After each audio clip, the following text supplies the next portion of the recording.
Greetings and salutations. How's it going, everybody? It's Danthol. We're back for episode number 10 of Virtual Reality in VR. Good stuff. Today is the 13th of December, and today is the release of the Xbox Cloud app on the MetaQuest store. So it's exciting. I'm looking forward to talking about my experiences today with the app and everything. But here we are. This is my Xbox Series S. It's a great little device. So yeah, that's the big topic for this week is the Xbox Cloud app. If you have an Xbox Gamepass Ultimate subscription, I'd have to double check and see. I think it's Ultimate only. I think the regular tier of it doesn't work. But if you have the Xbox, we'll edit it if I have to. If you have Xbox Game Pass Ultimate, you can install this app and play Xbox Series SX games streaming on your headset. You have to have decent internet, not bad. I'm running just regular old routers here, not anything special, not like a 6G or anything like that, just 5G routers from years ago, and it seems to work just fine. You can see in my video over here, I played some Guilty Gear, a fighting game, just to see how it felt, something that you might need quick responses for, and it probably wasn't the best choice for me because I'm not terribly great at Guilty Gear. I'm like a button masher, so I couldn't really tell the difference in the delay and lag. I also played a little bit of the Forza Horizon 5, which is a lot of fun in the race for a racing game. Now that one I noticed a little bit more lag than when I was playing the Guilty Gear. I noticed in that there's when you want to steer, when you need that like quick reactions for steering and turning and everything, that little bit of lag can seem to throw me off a little bit. I'll adjust as I play in time and learn how to steer a little bit sooner and to get used to it, and I won't even be noticing the lag anymore. But if you see me driving over here, I'm not doing the greatest job. I also tried to start up Halo, which, you know, I figured, hey, what's the most classic Xbox game you can play but Halo. And I got all the way to where it's about to start the level on Halo 2 and it crashed. So, you know, it's the first day, so who knows how stable it's going to get over time. Xbox Cloud's been out forever, and it's a nice way to do it. If you are needing to get a Christmas gift this year, you can get a Quest 2 for $249.99. You can translate that to whatever country you're in. That's US. I'm going to talk US numbers and everything in there. I considered at one point, like, you know, giving different numbers. I don't care. So, yeah, $249. And you get something that can play Xbox Series X games on the Game Pass and a huge screen to play them on. What's really nice about this is even like the smallest screen, I lined it up. If you get your headset on and you're looking at it, you can center and center until you basically get it to overlay where your TV is.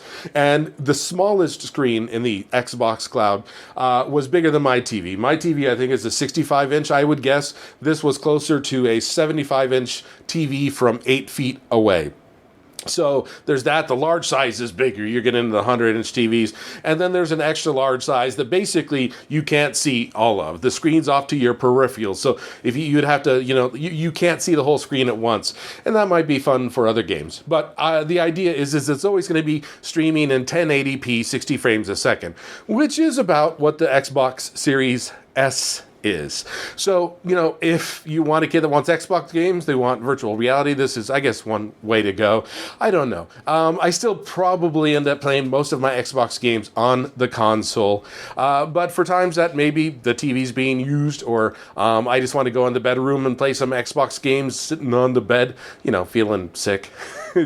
That happens a lot lately to people these days. So either way, really enjoyed it. What other notes do I have in here? Oh, some pro tips if you're going to be installing the Xbox Cloud app is sync your controller first. Go to the Bluetooth settings and make sure your controller's set up there, then launch the app. There is an in-app setup for the Bluetooth, but it doesn't seem to work that well. I would just, if you set up Bluetooth first, you'll avoid some headaches when you're setting up the app. Other than that, the one thing that's really cool is when you're wearing the headset, you can just double tap the headset to switch it to pass-through mode. That's how I compared it to my TV, and you can double tap on there, and it puts you back in the immersive mode, I guess, which is just like a generic Xbox thing. It'd be nice over time if they add backgrounds, if they add like a Halo background or a Gears of War background or loud helicopters flying through your neighborhood backgrounds. That would be really neat and immersive, I guess.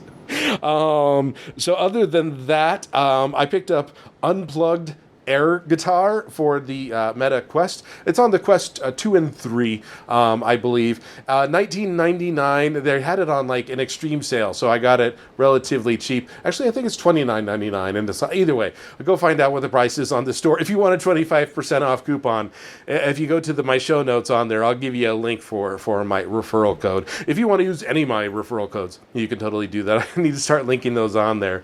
I got like $40 in referrals so far for the Assassin's Creed, which was nice, which I bought the Unplugged air guitar. What's really cool about it is they kind of embrace the whole idea that you're playing an air guitar instead of trying to make it like a rock band, like you're not becoming. That's the whole idea. You're having fun, you're playing the air guitar. What's cool about it is it has really good hand tracking. So when you're playing the guitar, you can play with your hands, and then it can actually see individual fingers. So when you're strumming and using your fingers on and off, you have, your closed hand and an open, and the easy ones that I'm doing, you can kind of simulate that, and it's fun. And then if you pick up the controllers and get both the controllers and double tap the controllers together, then you can play with the controllers. And the controllers, you're using the grip and the trigger, and you're doing. I actually like the most with the controllers more, just because I had the tactile feeling of things in my hands. Because I feel silly sitting and just doing this, forever. And this is me. This is what it looks like when you're wearing VR. You're just, and you're rocking out and you're moving the guitar. It's fun. I love the Guitar Hero and the rock bands and all of those kind of things. It's fun. What's really cool is it has a really cool way to grab the guitar and position it in there. So once you have it, you're moving and it feels like you have a guitar in that virtual world. It is a really good sensation. The thing that's good about it is it doesn't take itself too seriously, like I was saying before. It acknowledges that you're playing air guitar. It has Satchel from Steel Panther, who I've actually seen live. That's a funny connection. I forgot that altogether. I went to the Microsoft store to pick up a launch night version of a Halo Reach, and they were giving out Steel Panther tickets. I forgot all about that, and that's how I went to go see Steel Panther live. It was a great show. They're kind of like a hair band, but it's kind of like it's a parody of hair bands. The one guy gets up there and he's combing his hair with a mirror and putting on lipstick and just doing that kind of prissy thing, and they're all making jokes and they're talking about trashing hotel rooms, and they just take on all of the what am I thinking of, the tropes of what 90s and 80s hair metal bands were. So the game doesn't take itself seriously. Satchel is up there telling you play guitar, yeah, do this. Okay, now stop doing that because you're just playing guitar, man, yeah! So it's genuinely fun and funny. You play your song, and then you're at a show, and then afterwards, people will throw their bras and panties and underwear at you, and you have to catch them, and like a little mini game to get more fans at the end, because you have to service the fans. So there's this whole element to it that it has a ton of personality. It also has a ton of songs, and I'm kind of sorry I missed out on this when it originally launched on the Quest 2. A lot of fun songs, a lot of things to unlock, a lot of guitars, even like, punk guitars or tennis rackets and things like that to get a little bit silly and having fun with. When I first started playing the game, I didn't really know what I was doing and I didn't feel it. But I played like the Weezer Say It Ain't So, which is very, so, you're just, I felt that song. When I was playing, like, yeah, I can do this. It's a Weezer song. This is great. I'm playing the Weezer in air guitar. That's when I was like, ooh, this could actually be good once I get better at it.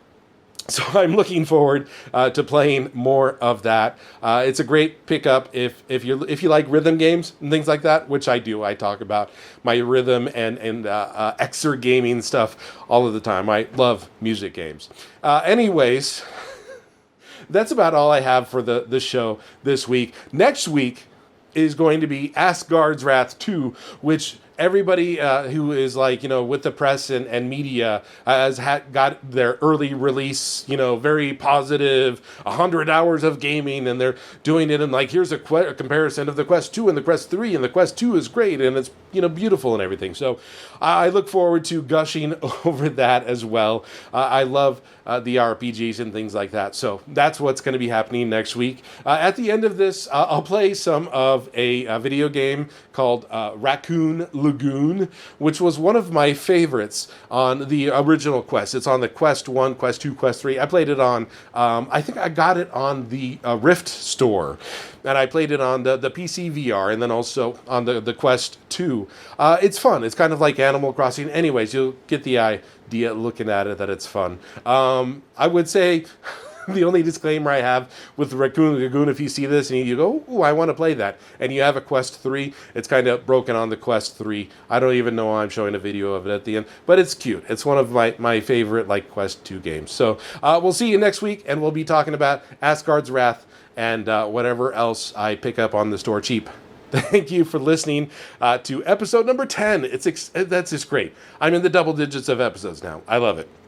And I'm looking forward to the next 40 episodes of this podcast, of this season of it. It's going to be a jam-packed season 1. Maybe season 2, I'll get some new clothes.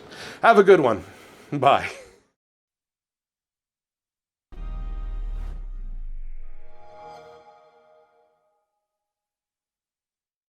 Let's go, people! Sooner we kill these things, sooner we get to CIC and find out what's so important on this goddamn shit.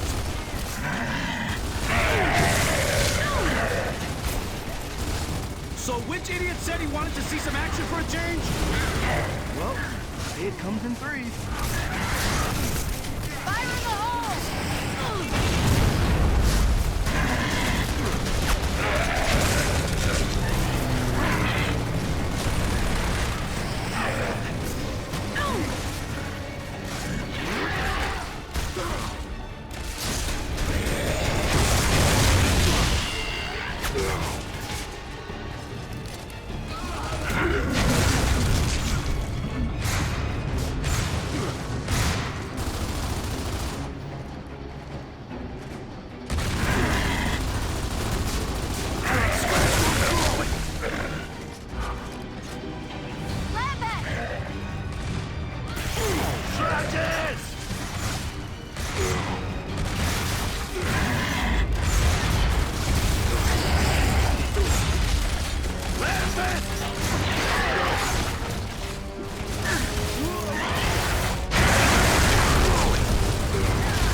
Marcus, he knows about the Lambent.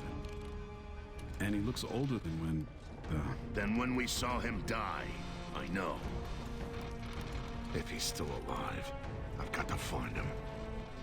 Any way to tell when this was recorded? There's no date code. Hang on. They don't realize that it won't save the Locust. Sarah's dying, Marcus.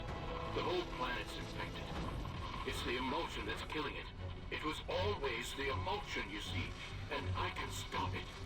I understand it all now. I've tried to contact him over the years, but I've been ill. Damn machine.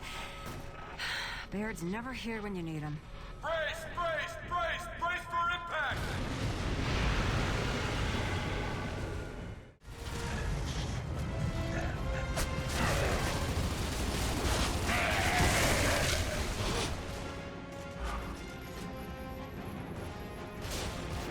Fire in the hole!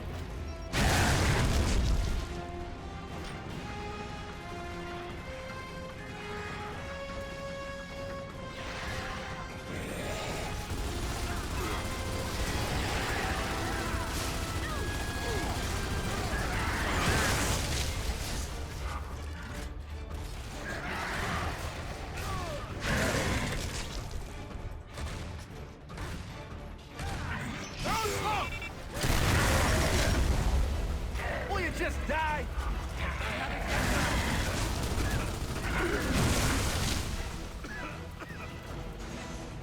Get a move on! We've got to help Prescott!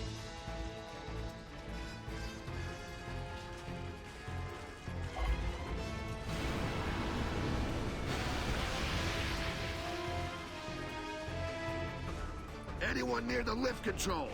Raise the deck lift! You got it, Phoenix!